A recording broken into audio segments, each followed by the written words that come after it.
Terence Crawford has had an amazing career against a lot of very good fighters and world-class fighters, and honestly has barely lost a round. When you look back at Bud Crawford's career, there is something really special. Say there's nothing to do, but damn, like, what else do you got to do?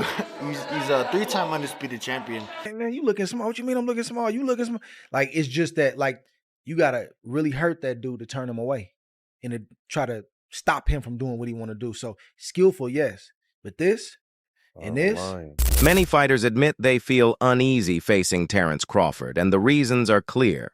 Roy Jones Jr. once pointed out that even Canelo Alvarez looked unsettled just standing across from him. What makes Crawford so intimidating is not only his skill, it's his calmness. He studies every movement, rarely gets hit clean, and punishes mistakes with flawless timing. Against him, opponents often feel like they have no path to victory. And that stare down that we talked about when I told you either he's not ready for this or he trying little boy Bud. He wasn't trying little boy Bud. He really was afraid, well, not afraid, but he was worried about Bud. And Bud knew that. And Bud being the older guy, Bud kind of looked him in his eye and made him turn away first. That was a victory for Bud. That was Bud's first victory. Anytime that happens, if something else don't come around or something else don't happen to undo that, you got a problem. Paulie Malignaggi praised Crawford's extraordinary career, calling his achievements nearly unheard of in modern boxing. Crawford became undisputed champion in 3 different weight classes, all while fighting elite competition, not cherry-picking. Opponents Paulie highlighted not just Crawford's wins, but his ability to dominate while taking minimal punishment. His record 41 wins, 31 knockouts, and 0 losses speaks volumes. Malignaggi compared Crawford's recent triumph over Canelo to the way Mayweather once ruled boxing, saying Crawford is now the defining fighter of this generation. Flawless. I mean, Terence Crawford has had an amazing career against a lot of very good fighters and world-class fighters, and honestly has barely lost a round. When you look back at Bud Crawford's career, there is something really special. It's one of those things now, because now I've now seen back-to-back generations of Floyd Mayweather and Bud Crawford, and man, you know, it's one of those things where now I understand why the people that lived in the Ray Leonard era say, you know, oh, wish we could see Ray Leonard against Mayweather, and how that would be. Because it just leaves such an empty feeling when you have such special fighters that were in different generations, and you saw both of them. You know, I saw the entirety of the Mayweather generation. I saw the entirety of the Bud Crawford generation. Just incredible. Really, really incredible. And I know Mayweather gets a lot of hate, but for me, he's a tremendous, tremendous fighter. And Terence Bud Crawford is in that realm as well. And it's a fight we'll never get to see. So what are we going to do? You know, it'll be up to the fantasy fights, you know, but let's get into it, man. I want to get into the undercard as well and some of my thoughts on the Netflix show. But let's get into the main event first. Crawford really boxed very, very well, very, very intelligently. The question mark was what happens when Crawford gets hit cleanly. I'm not sure he got hit cleanly at the whole fight. You know, he got hit with some partial shots. Some shots landed cleanly, but by the time Canelo started landing anything cleanly, I think he was hesitant because he was getting countered so much that he was taking some of the steam off the shots in order to hope to be more accurate. Because even late in the fight, there were a couple of shots that Canelo landed, but they barely moved. Boxing analyst Brian described Crawford's fight with Canelo as one of the rarest displays of balance between defense and offense. Most boxers excel at one, but Crawford mastered both. With slick defense, tight guard, and sharp counters, he neutralized. Canelo's weapons then instantly switched to offense to seize openings. Brian said, Crawford's ability to dominate while barely taking damage sets him apart from most champions. See, I think that for me, I watch defense as much as I watch offense. So, yeah, like I thought, like watching Bud catch those shots off his glove. He looked amazing. So amazing. Yeah, he looked good. Yeah. He'd go to a body and he'd catch that and come up with an uppercut. You know, just all those things that seem... He looked great. Yeah, I've never seen anybody do that ever. No one has. Yeah, he's the best. Canelo, ever. Yeah, he's the best. And I think he would do that to Canelo on his best day. And Canelo said it, he goes, I couldn't figure him out. No.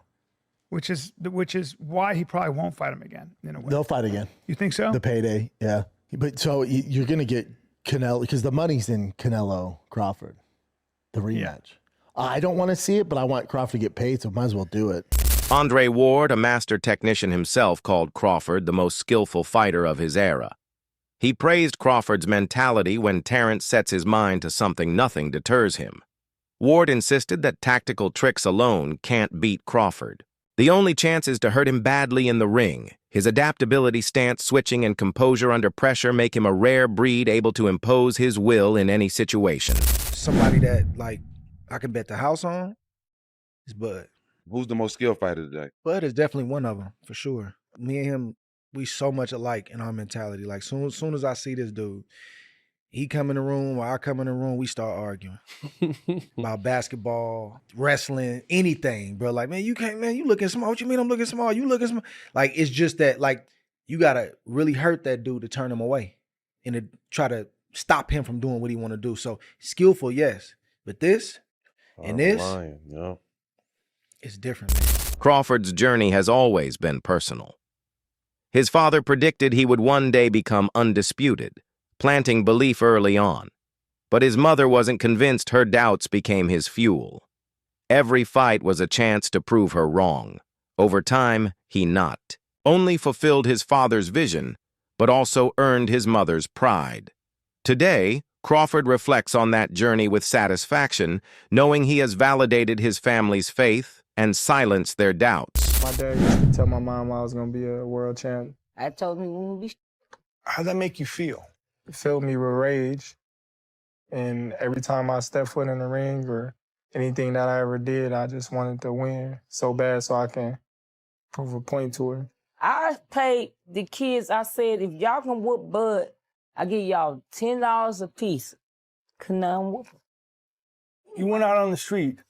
Yeah. What's now Bud Crawford Street. Yeah. And offered $10 to anyone who can kick my son's butt. Yep. And a lot of takers. Yeah, the kids in the neighborhood. Couldn't nobody whoop them. What did he tell you then? He told you, Mom, I told you I'm the best. Crawford has always chosen legacy over comfort. He revealed he never sought undisputed status at 154 lbs because he didn't see enough elite competition there. Instead, he set his sights on 168 lbs, chasing greater risks and bigger names. For him, undisputed is not about collecting belts, it's about beating the best. His bold choices show he values ambition over safety. Has being undisputed at 154 ever crossed your mind at this point that you at in your career? Not at all, because I'm looking at the landscape of the 154-pound division. There's a lot of great fighters, but there's not a lot of defining fights at 154. There's not a lot of legacy fights at 154. You know, when I'm looking at the landscape of 154, I beat, what's his name? Majimov? No, 154? No. The champion that just knocked out Tim Tszyu. Oh, Bachram.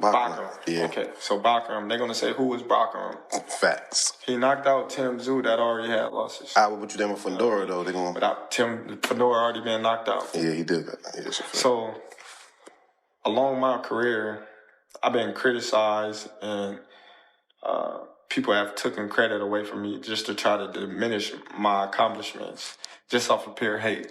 When Crawford showcases his belts, it's not empty, bragging. It's a testament to his struggles, sacrifices, and victories. Each belt represents discipline, grit, and belief in himself.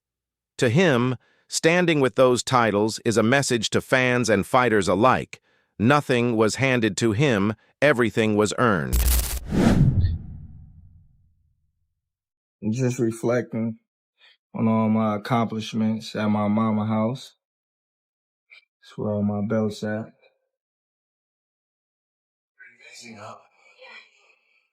You know, hard work, dedication. Things that y'all favorite fighters, some of them, ain't got. So I see why y'all mad. See why y'all mad, man. Ooh, look at that one right there. This where it all started at. Right here. This one. In Texas. In Texas, baby. Don't hate. Just congratulate. Rising star Virgil Ortiz Jr. described Crawford's latest performance as absolutely beautiful. He said Crawford has proven everything already and doesn't even need to chase new opponents to validate his greatness. Coming from the younger generation, this admiration shows how deeply Crawford has impressed upcoming fighters, cementing his legacy. Perfect fight, actually. He neutralized all of Canelo's strengths. He knew that he was gonna look for the right hook, because I believe that they've been looking at Crawford being hurt by that right hook before. So he neutralized it. He used his jab really well. He boxed beautifully, and man, I mean, he did everything right. Yeah. Now, let's talk about Crawford first, because obviously we can get to Canelo later, but in the post-fight, they asked him, a media member asked him if he'd come back down to 154 to fight Boots. Obviously, in the same token, I took it as, all right, Boots or Virgil, right? And he said he's not coming back down to 154. What are your thoughts on him not coming down, and what do you think he will more than likely do next? I don't know what he's gonna do. I did read something that said he'll go down to 160, you know. And I think that is definitely a possibility, and that fight can still happen at 160. And as far as what he's gonna do now, I mean, I don't know. He kind of beat the final boss of the game. You know what I mean? Yeah. There's kind of nothing. I don't want to say there's nothing to do, but damn, like, I mean, what else do you got to do? He's a 3-time undisputed champion. He made some good money. At this point, he's a free player right now, I guess. He can do whatever. Crawford's dominance has created what some call the Crawford Effect. Instead of chasing fights, rivals now line up to face him, hoping to earn credibility by testing themselves against the best Sebastian Fundora with his towering frame and aggressive style has already called him out. Crawford's power and influence now extend beyond victories. He is the measuring stick of greatness. Is in full effect. Okay? It's in full effect. Terence Crawford now is a wanted man. Prior to that, everybody said Terence Crawford is not a draw. Terence Crawford can't sell. Terence Crawford is not a big money fight. Now, we have an interesting situation brewing. The former unified WBA, well, WBO, WBC, junior middleweight world champion, Mexican superstar or star boxer, the towering inferno, Sebastian Fundora, refused to fight Terence Bud Crawford, who is now, no doubt, first ballot Hall of Famer, no doubt, the pound for pound king, 5-division world champion, 3-division undisputed world champion, with a record of 42 wins, no loss, no draw, 31 wins by way of knockout.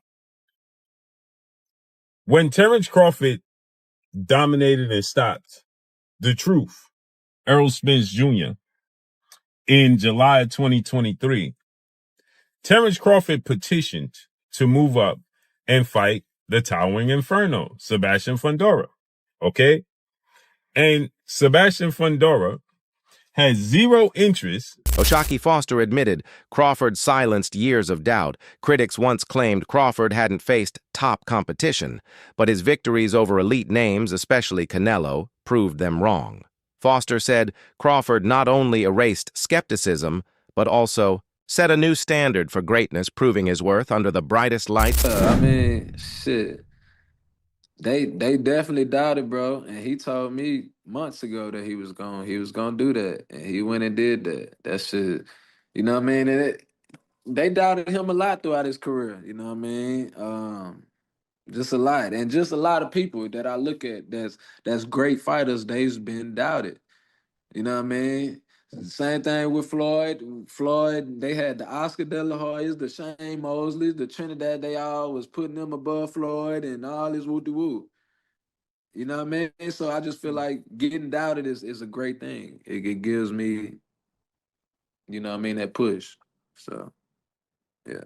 You think it would look that, I ain't gonna call it easy, but I felt like people didn't think that Crawford could do it that clean. Did that surprise you?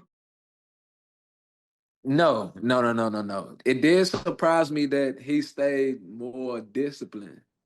Like, I thought what was gonna happen was he was gonna do what he was doing, and then, Terence got hard. He trying to bang it out, especially if he feel played enough. He feel like you feel like you doing something. He gonna come with it tough. So I thought that was gonna be a problem. Like if Canelo landed a punch, he would try to go in the trenches with Canelo, and that's what I would have been scared for him for. But man, that boy stayed sharp all night. Man, that boy looked good. Man, I can't lie, he looked good. Sure, I was definitely surprised at how smooth, how easy he beat him.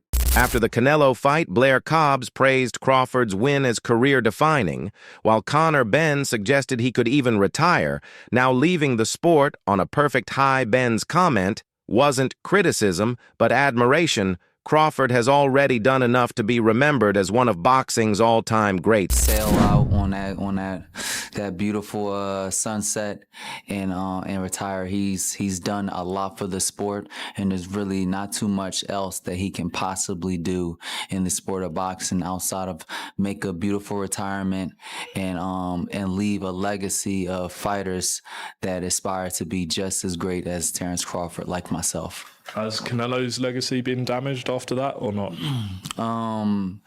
Not really. I think that Canelo is still a terrific and a fantastic athlete that's spent a little bit too much time at the table of boxing, and right now is his time to make his exit. Still, some analysts warn against declaring Crawford untouchable.